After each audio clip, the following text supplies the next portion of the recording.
தமிழ் உறவுகளுக்கு வணக்கம். சத்துணவு முட்டையில் ஊழல் என்ற தலைப்பில் இந்த காணொளியை நாம் காண்கிறோம்.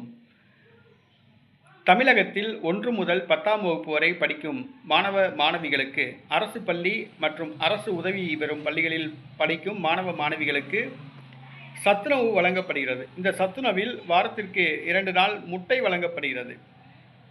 இந்த முட்டை கொள்முதலில் ஊழல் நடைபெறுகிறது. முட்டை கொள்முதல் செய்வதில் ஊழல் நடைபெறுகிறது. இதில் கணிசமான தொகை அமைச்சர் கீதா ஜீவனுக்கு கமிஷனாக சேருகிறது.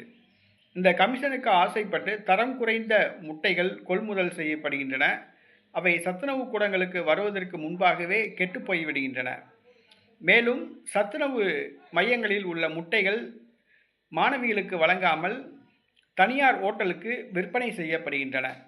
சத்துணவு முட்டையில் ஊழல் நடைபெறுகிறது. எதில் ஊழல் நடக்கணும்ன்ற ஒரு அருகதையே இல்லாமல் போச்சு.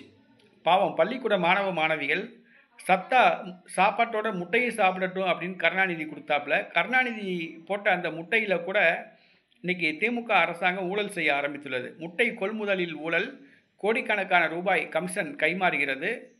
இதற்கு லஞ்ச ஒழிப்புத்துறை, வருமான வரித்துறை, அமலாக்கத்துறை கவனத்தில் கொண்டு சோதனை நடத்த வேண்டும் சம்பந்தப்பட்டவர்கள் வீடுகளில்.